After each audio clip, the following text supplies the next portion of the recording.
با باقی ماندهش قطیر که در خانه هستم. جمعه آینده اگر که نماز خوانیم براتون جواب خواهیم داد. خب در آخر یک چیزی را که در مجلس این سحر گذشته براتون بیان میکنم. تمام توی‌ها معد فقط در دوره اویله گذرانده شود.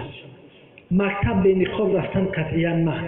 سیوم زمین‌های نزد خانگی در حتما نظارت کرده شود از طرف جماعت و از طرف حکومت دولتی که در چه حالت قرار دارد، یعنی که به حالت سانیتری جوابگوان یا نیستن زمین‌های حولی مردم با گرد اطراف خانه‌دارشون. خب چاره‌بینی‌های سیاسی همشون منع، از آن جمله بزکشی منع، آش نهار منع، افطار منع، عید منع، حج منع، تراویح با ختم قرآن عظیم شان منع. حالت فوق‌العاده در تمام جمهوری اعلام کرده شود و در برابرش از پگاه تمام مسجدها نماز خواندن و جماعت برپا کردن، خواه 5 وقته خواه غیر 5 وقته. برادران گرامی من انا برادران گرامی چه خداوند محروم میگردونه. به قدر اینه رسیدی نماز بریا خوندی در مسجد ساعت 2 آمدی انا که برای در خانت خوره نه جمعه خوندی نه جماعات فقط مردم بر کردی برای در خانت خوره. پروردگار رو به درگاه بی‌نیاز دارم. خداوند در این ماه رمضان در ماه گذشته کسانی بودند که در تراویح نبودند، گفتن ماه سال آینده میخوانیمش. یک قسمت شمور بره، قسمت دیگرش زنده رهی که این سال تراویح دیگر در خوابش میبینه در مسجد. کسانی از ختمو گرفتن در سالهای گذشته، گفتن این ختمو درازه، برادر که برای قطیزانت کدام سوره را میخوانی خواندن بگی دخونه. پروردگار رو محروم نگردان مندگان رو از خانه خدا. خداوند دو تمام بیماری ها و مشکلات رو از بین مردم برداشته بگردان. مسلمان ها رو از دیدار هم دیگر پروردگار رو ناامید نگردان. مسافرها رو ساق سلامت با تن صحت که امروز دیگر پدر مادر اونها در فکر مال اونها هست نه در فکر پول اونها هست، فقط سلامتی فرزندها میخواهد. پروردگار رو ساق سلامت برگردان. خداوند از این عذاب مسلمان ها را در امان نگه بدار.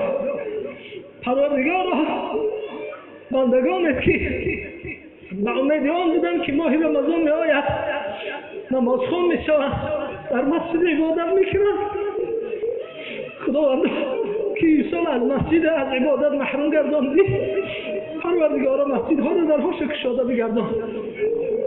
و خداوند این وطن ما را از تمام این بیماری ها و از این امراض هایی که رسول الله صلی الله علیه و سلم در دعاشون گفته بودن اللهم انی اعوذ بک، پروردگار به تو پناه میبرم از درد و رنج هایی که توابت نمییابند. خداوند نگهبان باش. پروردگار با امید قاری ها را یک ماه پیش تلفن کردیم و اونها را خبردار کردیم که تیارگی خوبی این سال در مسجد ها ختم میگذره. پروردگار از این امید ما کردیم. تو احتیاج به عبادتی ما نداری، ما احتیاج به عبادتی تو داریم. خداوند از این عبادت های بزرگ ما را محروم نگردانی. الها خود میدانی که تا جمعه دیگر تا رمضان چی میشه.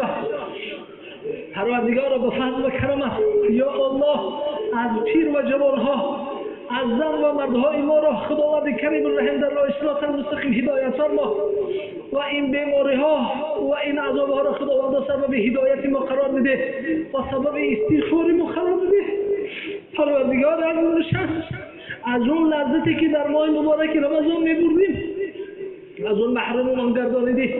خداوند با فضل و کرامت از رحمتت محروم ما نگردان و در عذابت گرفتار ما نکن. اللهم صل علی محمد فی الاولین والآخرین و فی الملائ الاعلی الی یوم الدین برحمتک یا ارحم الراحمین.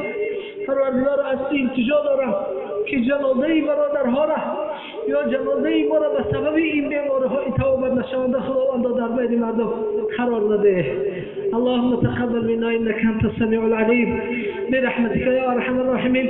همگی برادران گرامی وظیفه دار هستم که دعا کنم و هر چیزی که در خیر و احسان ها هایی میکنن انشاءالله در خیرها بستن نشده است. و برادران گرامی در آخر همین قدر گفتنی هستم که شاید جمعه دیگر هم دیگر نمیبینیم که ماه مبارک رمضان برای همه شما این ماه مبارک رمضان تبریک و تحیات میگویم و پروردگار عظیم و شانه بازم دعا میکنم که خداوند کریم و رحیم با رحمت خویش با برکت این سایه افکندن این ماه مبارک رمضان تمام مردم جمهوری ما از این بیماری و از این مشکلات خداوند در حفظ و امانتش نگه بداره برحمتک یا ارحم الراحمین. السلام علیکم و رحمت الله و برکاته. از اون برادران گرامی که امروز جنازه داریم از اون بگیم.